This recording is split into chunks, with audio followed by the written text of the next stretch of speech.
Good morning, good evening, good afternoon, wherever you are, and welcome to Dreamy Dreamland with Sensei Al Bob.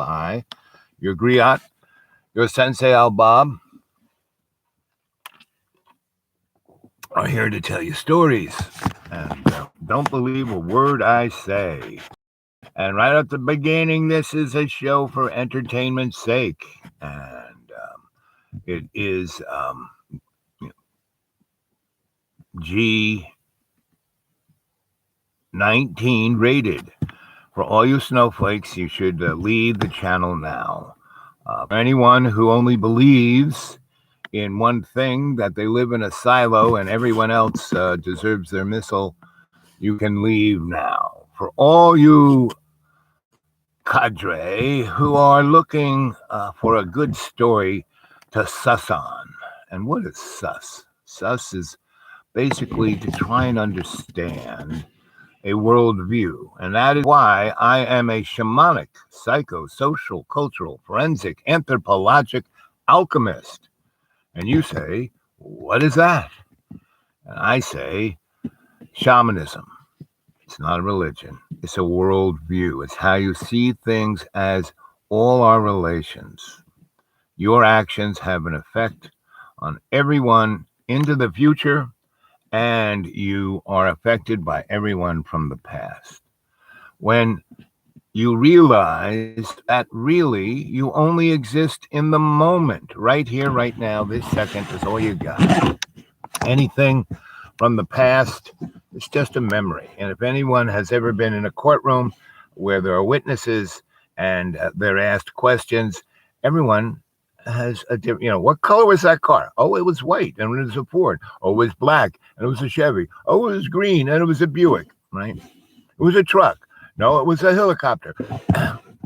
So we are here to look at it through the window, the frame of all our relations, not our own subjective, egocentric point of view. Psychology, what is that? Well, that is the understanding of the individual's mental under worldview, right? And and to understand your psychology, you got to understand a person's social structure, what they're doing, what their job is, where they live, what are their orientations economically, politically, socially, religiously, sexually, right? Orientations, that's social, right? Culture is where grandma came from, where are your roots? What foods does grandma make for you that you like? What, celebrations, that's cultural. And then when we take it apart forensically, we're looking at all the threads separately and see how they weave together to make a tapestry, right?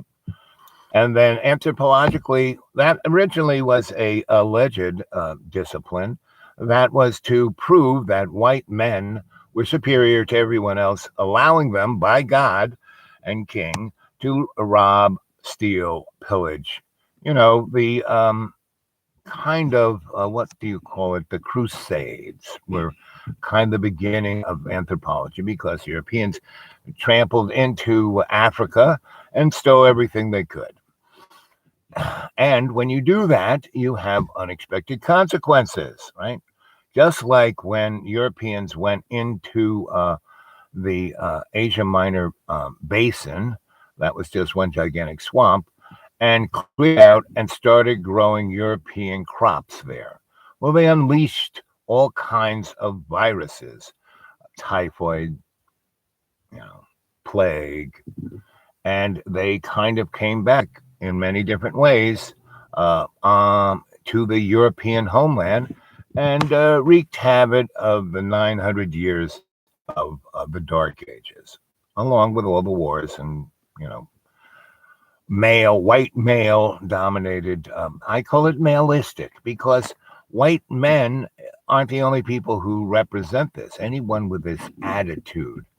The N word really has nothing to do with black people. If you look it up, it means someone stupid.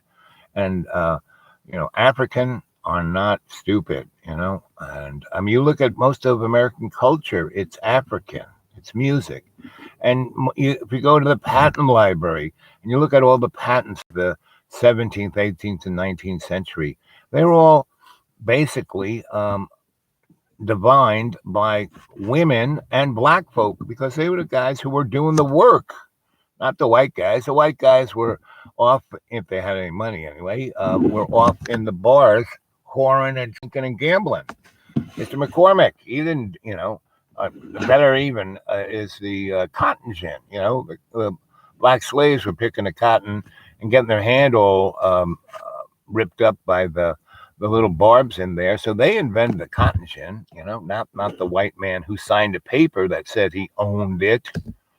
And until the white man showed up in, I don't like to call it America because that's named after an Italian, Mr. Vespucci, and pretty much North, Central, and South was conquered by people who had firearms, and the indigenous people didn't because they weren't warring people. They may have had disagreements, but most of them settled them through games. And those games were a little bloody, once in a lacrosse and their version of soccer. But they didn't wipe out the homeland or the food or the grandmas or the women and children or the old folk. So anyway, so that was, 6 minutes, 7 minutes just to get you here. And so here's a story. So I have been living out in the deep green, and for some reason I was expecting my stimulus, and hopefully it's there, but I haven't been able to check. But and it's only been 3 weeks since JoJo signed it, so what should I expect? But what I've seen is that all the rich people got their stimulus right away. All the poor people still haven't received it. Now I'm somewhere in between because I live like a millionaire on $450 a month, right? So the last 2 weeks, or since I did my last YouTube, I have been in the deep green and gardening and cleaning and fixing and doing all kinds, and meditating and praying and reading and writing, all the things, and cooking, all those things I love to do, right? So why should I go anywhere when I have everything I need? I don't have to worry about being stimulated because love stimulates me way better than the greenback. But to come here, I had to put gas in the car, and I had very little gas in the car, and so I didn't come here until I had a lot of things to do here, right? I have a lot more adventures, things to do. So I want to first off thank you for all of the assistance you've given me. You've gone to PayPal and looked up my Gmail account, thedudeawake42@gmail, and have gifted me. And I really appreciate that. And I could stand to be gifted some more, right? So I'd really appreciate that if you could do that. Go to go to PayPal, and when they ask you the email address that you want to put something in, thedudeawake42@gmail. And I want to thank you for all the assistance you've given me up so far. That's what's kept the lights on and gas in the tank. And those are really my two things that are very, anyway. Whatever you could spare, I'd really, really appreciate it. And welcome to Dreamy Dreamland with Sensei Al Bob. And I ask you to go to my xratted.blogspot.com and take a look at all the things I've written there. And again, get a hold of me at my Gmail, thedudeawake42@gmail. And many, many of you have, So the cadre is kind of getting close to 400.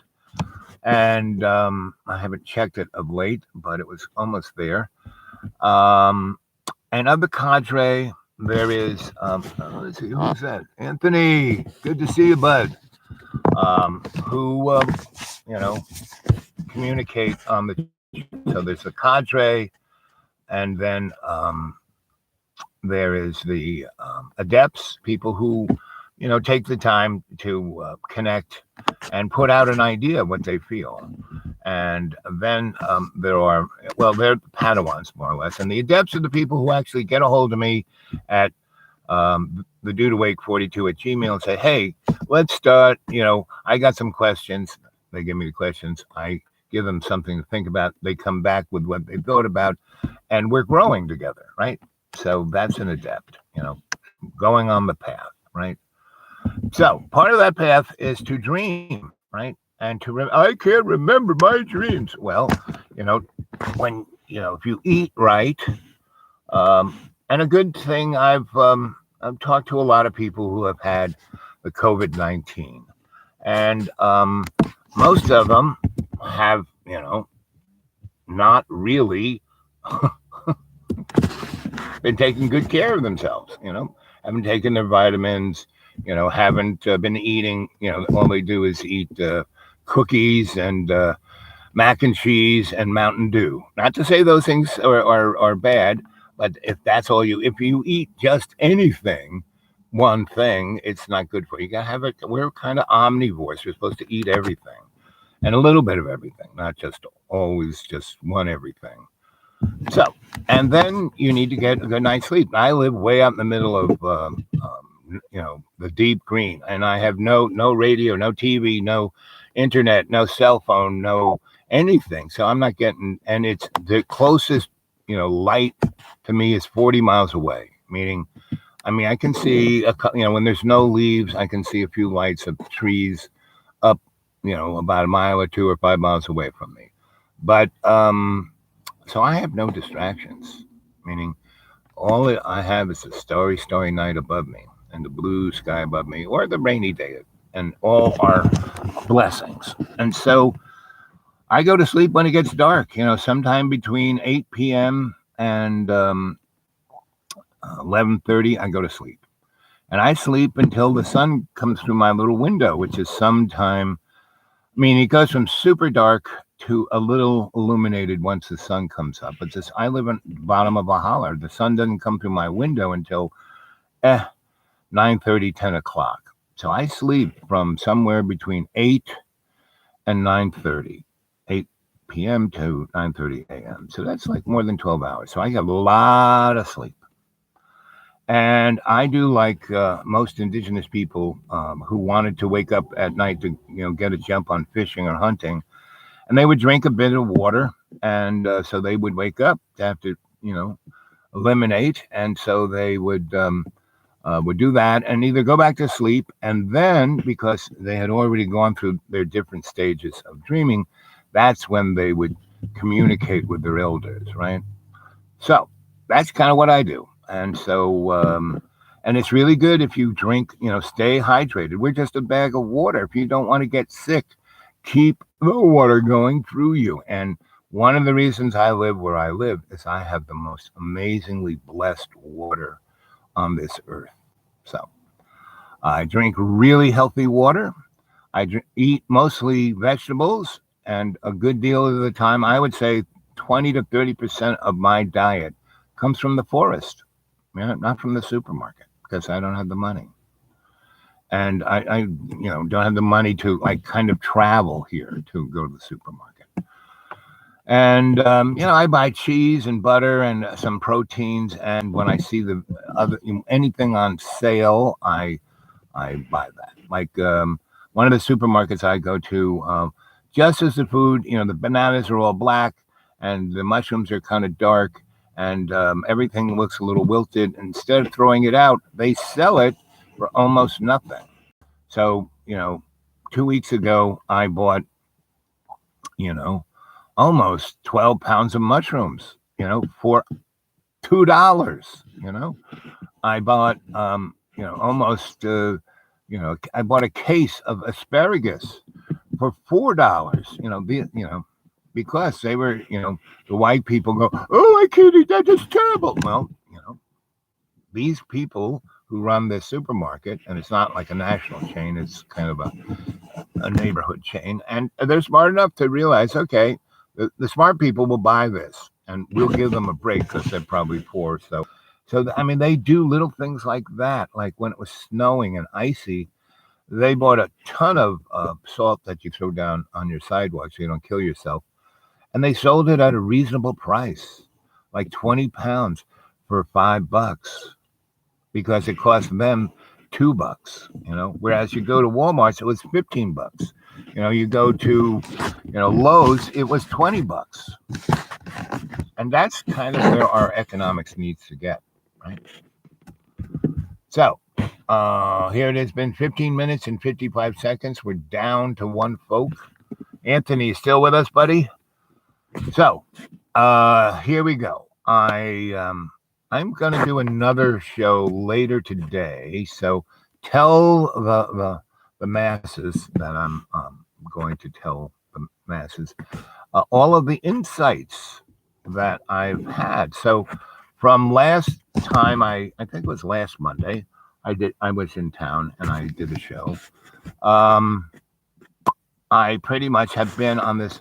It was Easter week, and so from Palm Sunday till Easter, I pretty much fasted. Right, drank water, and I made nice little consommes, clear soups from vegetables. But I used everything up, and I didn't go get more, and so I ate less. And Wednesday, Thursday, Friday, Saturday, I ate nothing.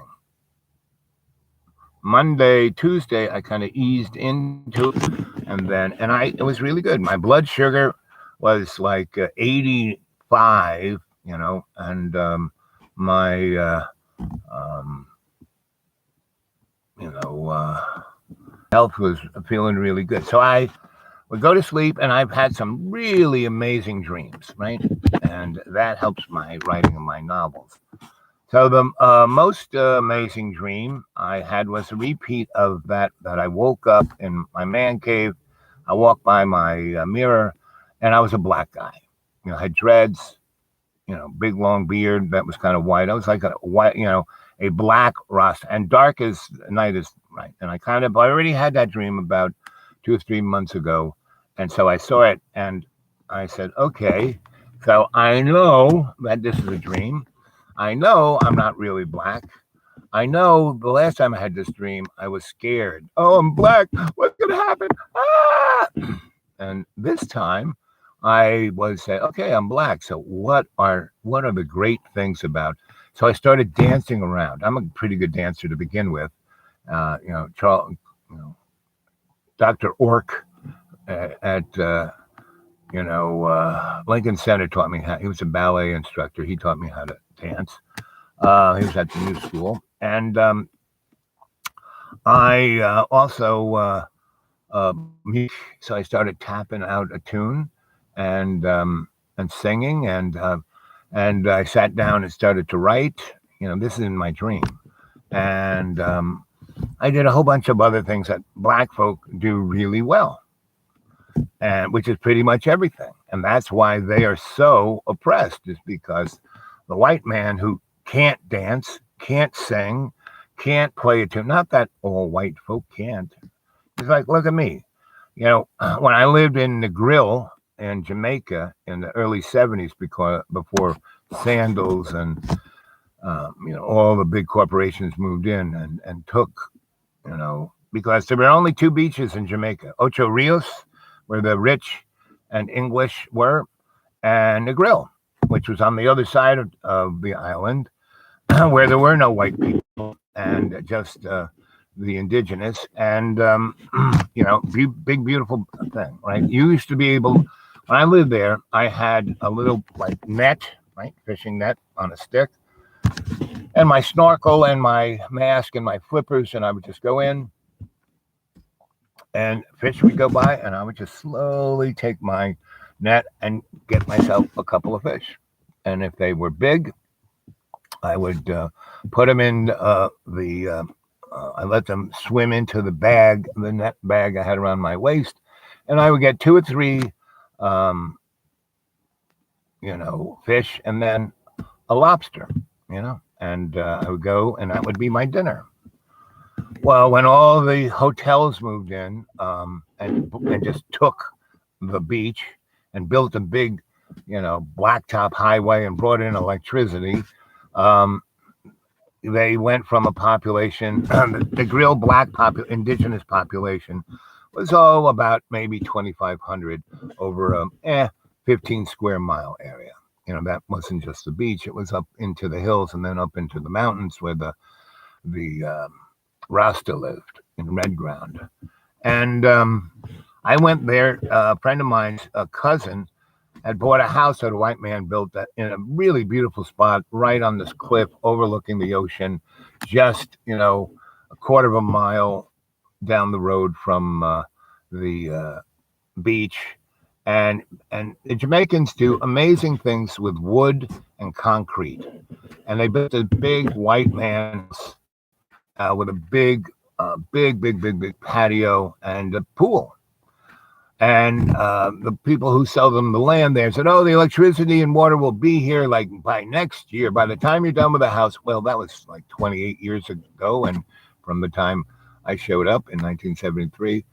And he had given that guy had gotten old, and he had given it to his nephew, who seemed the most adventurous and etc. So he went there, and he was a investment banker, and he went there and he had been a doctor too. So he went there to, he had some money, and I met him, and I was going to get him alternative electricity, right?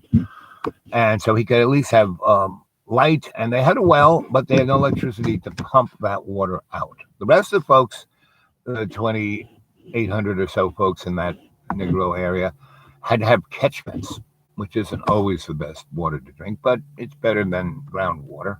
Anyway, so I looking at this and thinking about that. And one of the things you do when you do any project, you go figure out what everybody else is doing there. Why reinvent the wheel? So I went and talked to folks, and the lady who pretty much owned everything, the beach for sure, was Mrs. Brown, and she was everyone's auntie. Everyone called her Auntie Brown. So I went there and I talked to her, and she had Bud and her own poutine and the best fruit cake you'd ever eaten, and really great jerk chicken and vegetables. And we sat down, and she put out a meal for me. And we talked and talked and talked, and she said, "You're a smart boy. I want you to build me a tea house, a tiki bar, a tiki club."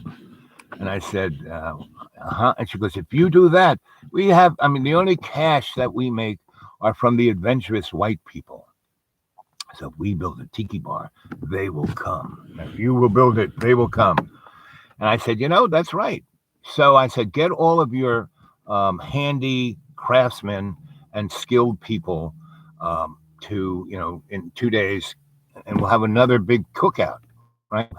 Cook a pig and some vegetables, and you give your vision, and then I'll talk to everybody during the party to see who's the right people to do the job, because that way I could get people to take care of the doctor's big, fancy house, right?" So anyway, so we do that, and black people are lazy. No, we built that tiki bar in less than 2 weeks, and it had like some, if you encountered the beach, it would had 300,000 square feet, right?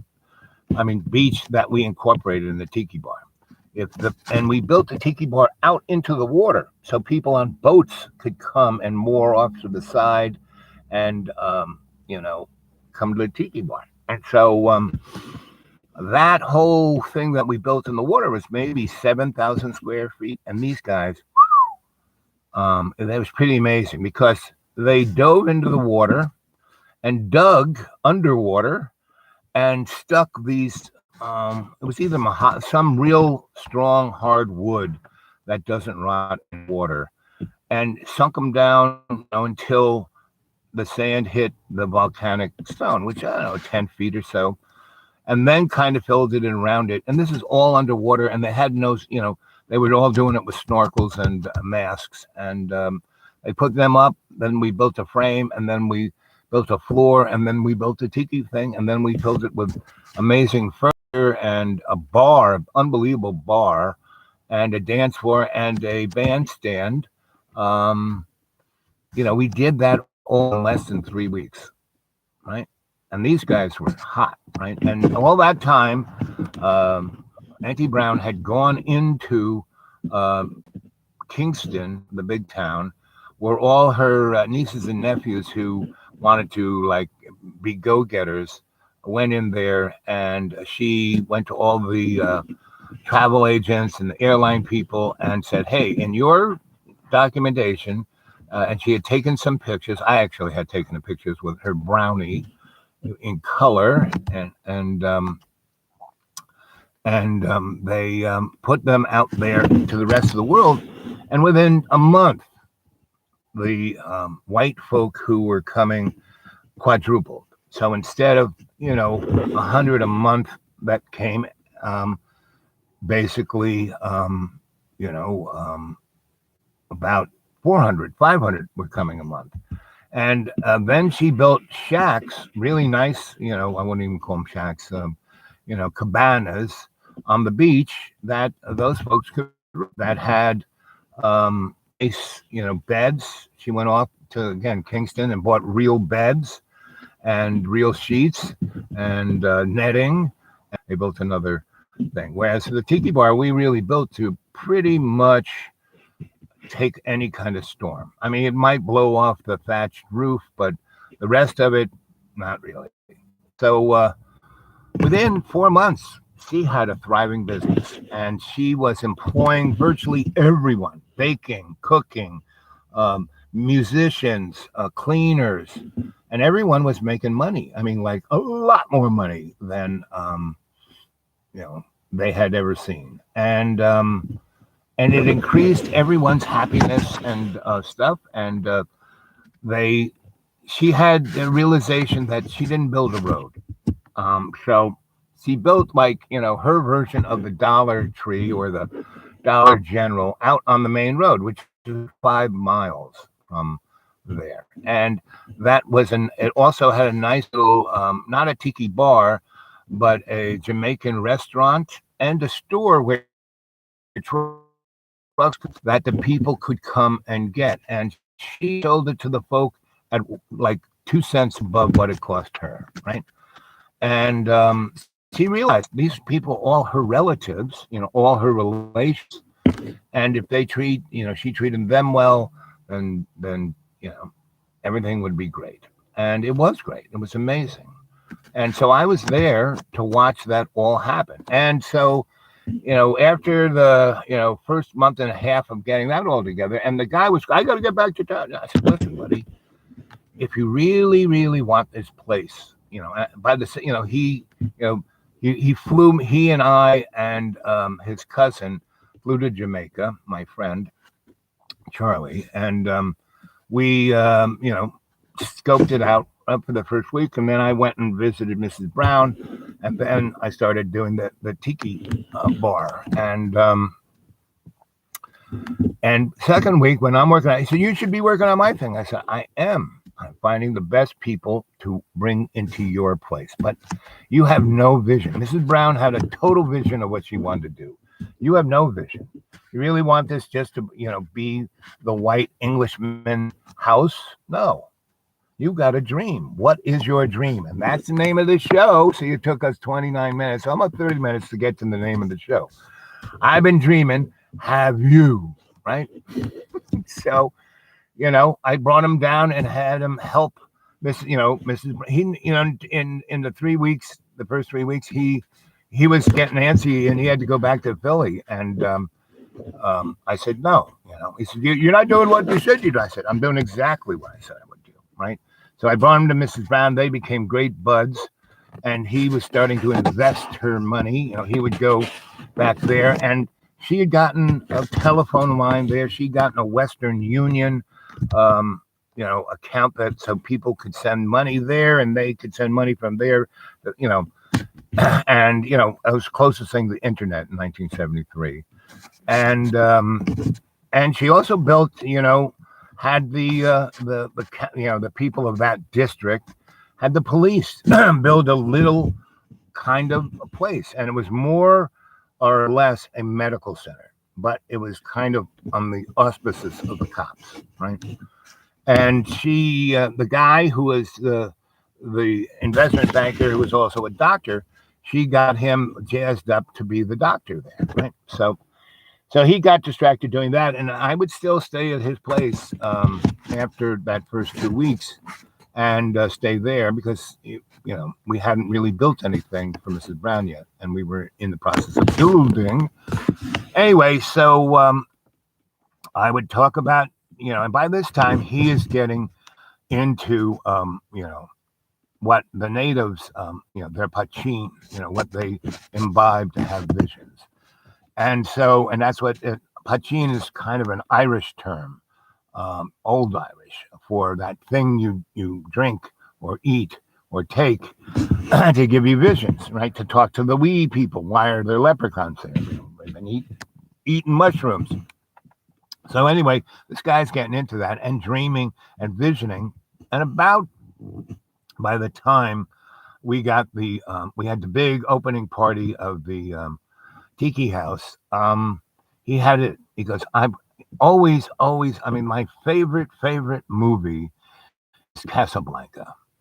And my favorite part about Casablanca is Rick's Cafe. And I've always wanted to be Rick. I didn't want to be in the middle of World War II. I didn't want to have that I just wanted to have a nightclub that week. I said, well, now there you go. That's a dream. I can help you with that one. So kids, if you go online and Google Rick's Cafe /disco/club, or just Rick's in the Grill, Jamaica, it'll pop up. And it's still there. And that was the vision of that guy. And so we had no real water to fill up the swimming pool. So what did we do? I said, we're going to turn the swimming pool into the dance floor. So we kind of leveled it off with the tiki wood, mahogany, whatever it was, and built a really great bar there, and one up next to the house, and one up on. So his place was built into this little grotto that was pretty much all volcanic stuff, right? And so they had equipment, and it was already there. That grotto was there, and it was already a deck, not a deck, what do I call it? A place where you build something, and a level ground. And so they had guys there chipping it out. So they got almost half an acre of open space that kind of went to a cliff, and you could climb through that stuff to go swimming. And there was down there, it was, grotto, and there was a sandy spot, and there was all of that. So I had the masons come in and chip away, and they had they had a lot of experience doing this. They would build houses out of into the volcanic stuff. So they built another little place up top with another bar that was in the volcanic stone, and then they chipped out steps and diving platforms where you could jump into the ocean. So instead of having a pool, you had the ocean, and there was a little beach down there, and it was always dark. The sun never, you weren't going to go down there to go sunbathing. So you went down there to fool around and go swimming. And so, and I went, we took many trips to Kingston, and ran into a ton of rude boys who were nephews of Auntie Brown, right? And so as soon as I said I was Mrs. Brown's Auntie Brown's pool boy, it was like opening up the gates, right? And everyone would oh, let me help you, And that's where I met Jimmy Cliff, right? He's a rude boy. He's a hunting and a bunting and a do. He's a rude boy. The harder they come, that was what was going down. I mean, everyone was living. Go watch that movie. If you're going to go watch a movie, you want to know anything about, the Black Rastafari Kingston scene, go watch The Harder They Come, Jimmy Cliff, right? And it's the whole music scene, the tunes to the movie are straight up what was going on, and everybody, Tosh and the guy, no mommy, no Christ, that guy who died of a boo boo on his toe. Um, all the greats were in that movie before they, that movie made all those folks famous, and then they came to America and Britain and made the money. So what I did was I went to all the shipyards and I looked for what are known as windjammers, because a lot of boats, especially sailboats, will have these like pinwheel wind turbines, and they're very, very, very super duper light and super efficient. You can get in a day, in a good windy day, a kilowatt hours of juice to store in batteries, right?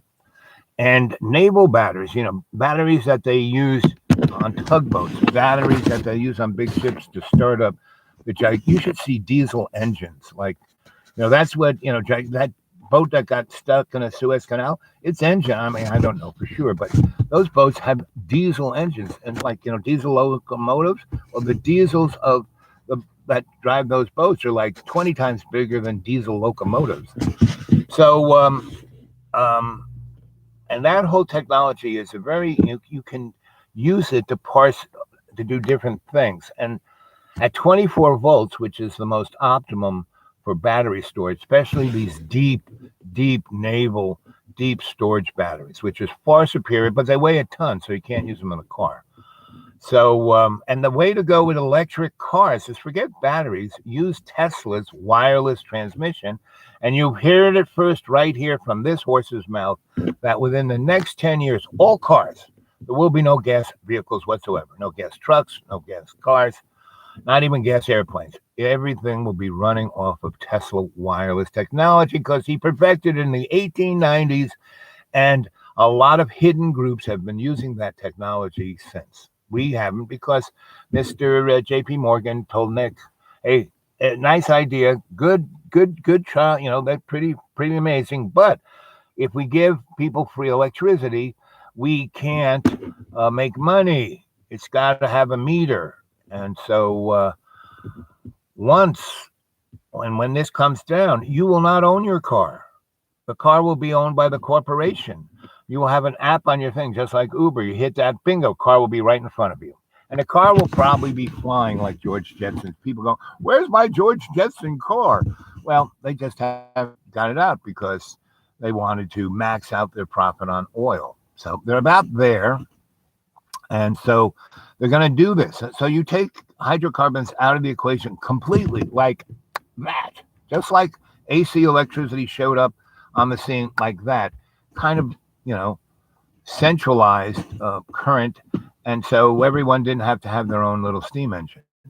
So anyway, I got all this great. And, if you really wanted, renewable, forget the pinwheel wind power, forget solar panels, what you get is out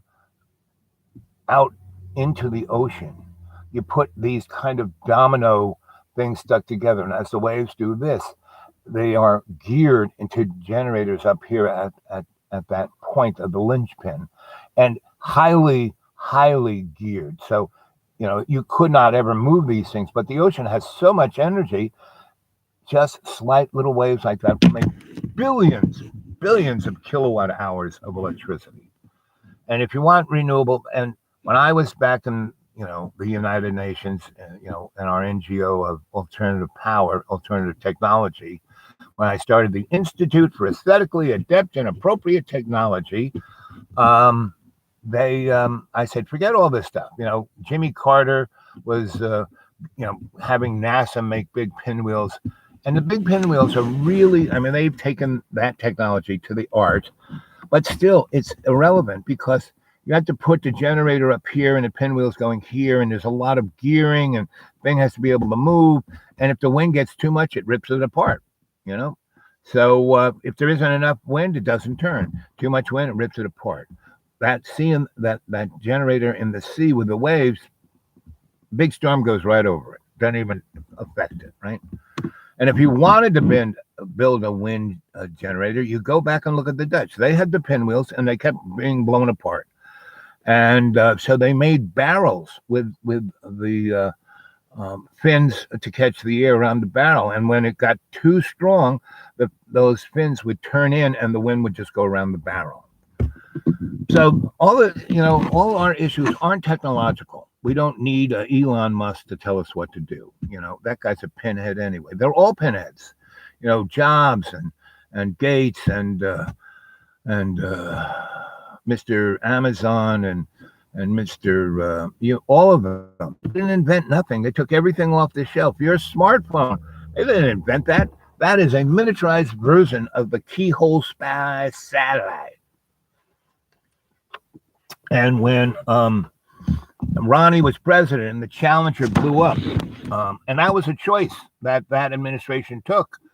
Dick Cheney and Army and George all were on the conference call with the contractors of the shuttle, and it was way past it. Everyone would not give a thumbs up because it was pretty much a flip of the coin whether that thing would blow up. And they all said, "If it blows up, we're going to get sued." And Dick and who would name yourself Dick if your name is Richard? I like Richard. Dick. I don't know. Dick Army, Dick Nixon, and Dick Nixon was the best of the Dicks, right? So anyway, back to Jamaica, we made Rick's Cafe. Go check that out on the internet because it's still there.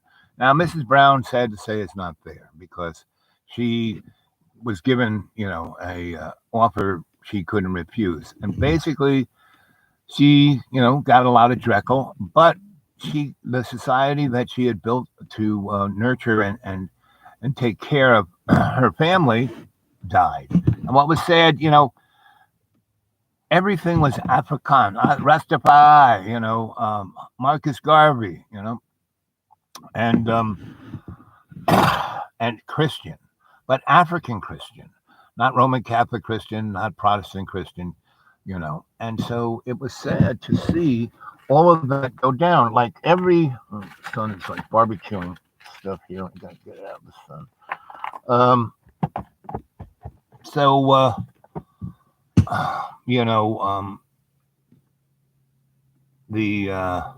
I'd say that sun is like unbelievable. I mean, the stuff in the sun is like, my tray over here. Everything is like 90 degrees. What does my thermometer say it is? My thermometer says it is 122 in this car. So it's kind of like the sun. And I got to get going because it's getting a little bit too hot. And I'm right by a highway. So if I open the windows, all you hear is the trucks zooming by. But I will come on again around sometime between 1 and 2:30. Okay? Right now, what time is it? It is 11, almost, it's 11 o'clock. And I've been on for 44 minutes. So at 44 minutes and 44 seconds, I'm going to sign off. Anyway, and I will pick up in the grill, okay? I've been the rocking and the sucking and it's too bad. Johnny, you're a rude boy. And I was never quite a rude boy, Carrying a ratchet in your pants. Johnny, you're too bad. So go watch that movie, Harder They Come. Go listen to Jimmy Cliff's music and Toots and the Maytals. Those are the two ones. I mean, I love them all. And I got to know them all because I kept going back to, this white Rasta boy. I mean, he was like me. I was a white Rasta boy, This one Rasta elder once said, this is the first time I heard this. He goes, now you're a black man. You're a Rastafari. You are the reincarnation of Marcus Garvey. You're an amazing boy. And you're melanin challenged. You're black, but because you have no melanin, you're white. It's not your fault. You are a black man. And I am, I'm a gentleman of Dubai. Okay, so catch you guys later. Love you all. Sometime between between 1 and 2 today, we'll go on and we'll talk some more, and I'll try and find a less toasty spot. Do do do do do do do do do.